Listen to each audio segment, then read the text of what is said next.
Selamat pagi Bapak, Ibu, dan Saudara yang dikasihi Tuhan Yesus. Bertemu dengan Embun Surgawi pagi hari ini. Kita akan merenungkan firman Tuhan yang diambil dari Injil Yohanes pasal yang ke-21 ayat yang ke-5. Demikianlah bunyi firman Tuhan. Kata Yesus kepada mereka, "Hai anak-anak, adakah kamu mempunyai lauk pauk?" Jawab mereka, "Tidak ada." Bapak, Ibu, dan Saudara, ketika Tuhan Yesus menyapa murid-muridnya di Danau Galilea pada waktu itu, ketika murid-muridnya kembali menjadi nelayan untuk mencari ikan pada waktu itu, mereka nggak tahu ya siapa yang bertanya seperti itu.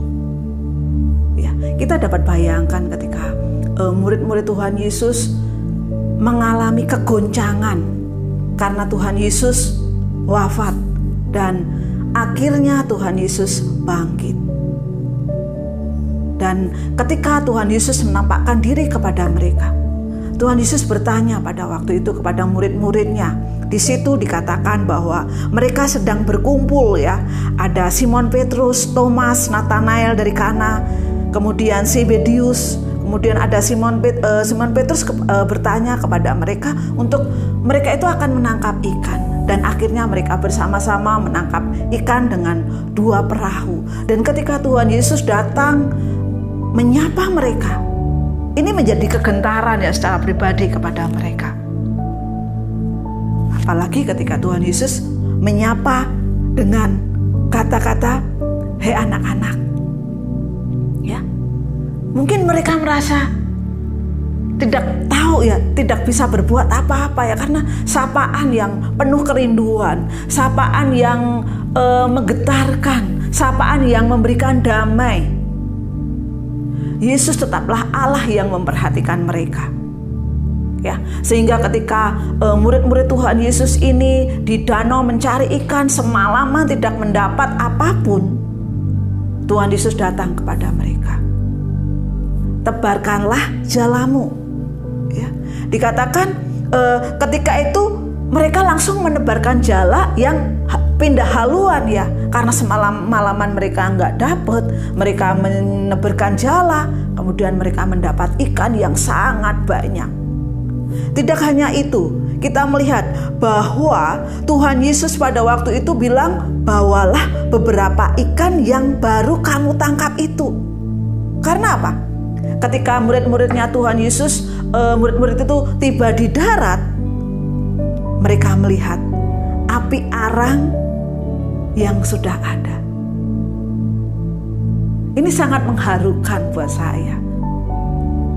Ya, Dia adalah Allah yang begitu baik, yang memperhatikan, bukan saja mengarahkan di mana ikan-ikan itu ada, tetapi juga membawa murid-muridnya sampai akhirnya mereka makan bersama-sama dengan Tuhan Yesus. Dan di ayat yang ke-12 dikatakan, kata Yesus kepada mereka, "Marilah dan sarapanlah." Tidak ada di antara murid-murid itu yang berani bertanya kepadanya, "Siapakah engkau?" Sebab mereka tahu Ia adalah Tuhan. Bapak, Ibu, dan Saudara yang dikasihi Tuhan Yesus, begitu Tuhan Yesus mengasihi kita, seperti Dia mengasihi murid-muridnya ya, sehingga apa? Dia adalah Allah yang tetap mendampingi, Dia Allah yang tetap menyediakan. Ya, walaupun pada waktu itu pernah seketika mereka merasa sangat kehilangan, bahkan Petrus menyangkal Tuhan Yesus 3 kali ya sebelum Tuhan Yesus disalib. Tetapi di sini kita melihat bagaimana seorang Petrus yang pada waktu itu terpuruk dan melihat Tuhan Yesus di danau itu, dengan cepat-cepat dia bangkit, dia memakai baju untuk apa? Untuk menjumpai Tuhan Yesus. Padahal dikatakan jarak perahu satu dengan perahu yang lain itu kira-kira 200 hasta atau mungkin 60 meter. Ya, jauh ya. Tetapi dengan semangat Petrus menghampiri. Ya, dengan semangat Petrus mau datang kepada Tuhan Yesus. Pagi hari ini mari kita akan belajar. Kita punya Allah yang begitu mengasihi kita ya. Seperti lagu yang dikatakan, walau kita tidak bisa melihat tangannya, tetapi kita melihat bagaimana baik hatinya. Dan biarlah pada pagi hari ini kita diingatkan kembali kebaikan-kebaikan Tuhan Yesus yang memenuhi kebutuhan-kebutuhan kita. Dan biarlah kita tetap semangat untuk tetap setia kepada Tuhan Yesus seperti Petrus. Selamat pagi, Tuhan Yesus memberkati.